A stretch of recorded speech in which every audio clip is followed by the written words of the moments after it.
Vincent Malloy is 7 years old. He's always polite and does what he's told.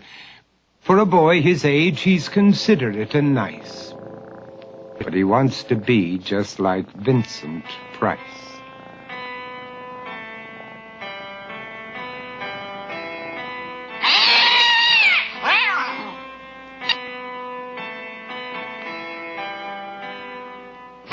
He doesn't mind living with his sister, dog, and cats, though he'd rather share a home with spiders and bats.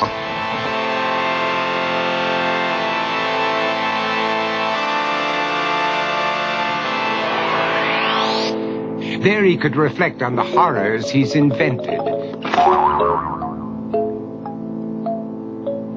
and wander dark hallways alone and tormented.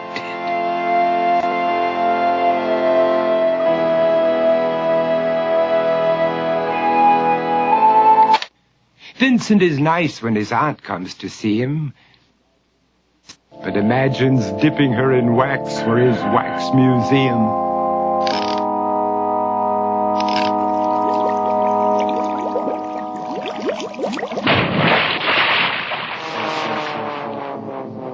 He likes to experiment on his dog, Abercrombie, in the hopes of creating a horrible zombie, so he and his horrible zombie dog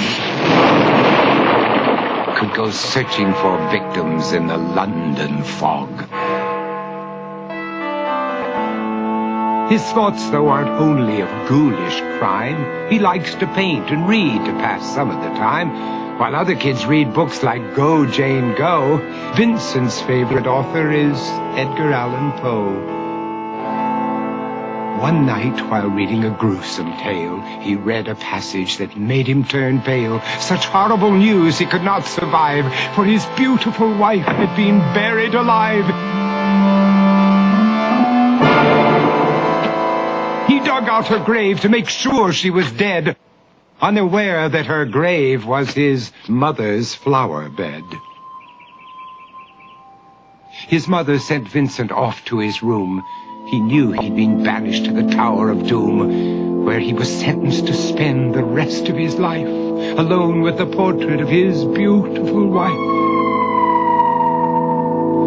While alone and insane, encased in his tomb, Vincent's mother burst suddenly into the room. She said, "If you want to, you can go out and play. It's sunny outside and a beautiful day."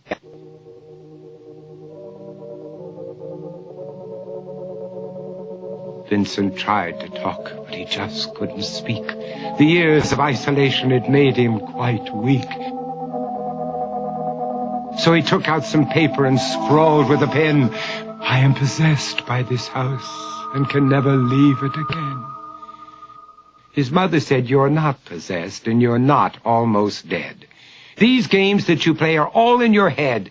You're not Vincent Price, you're Vincent Malloy. You're not tormented or insane, you're just a young boy. You're 7 years old and you are my son. I want you to get outside and have some real fun." Her anger now spent, she walked out through the hall. And while Vincent backed slowly against the wall, the room started to sway, to shiver and creak. His horrid insanity had reached its peak.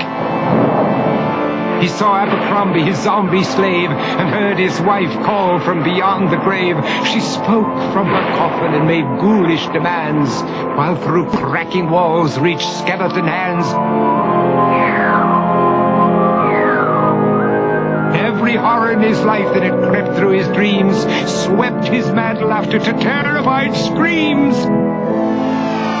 To escape the madness, he reached for the door, but fell limp and lifeless down on the floor. His voice was soft and very slow as he quoted The Raven from Edgar Allan Poe. "And my soul from out that shadow that lies floating on the floor shall be lifted nevermore."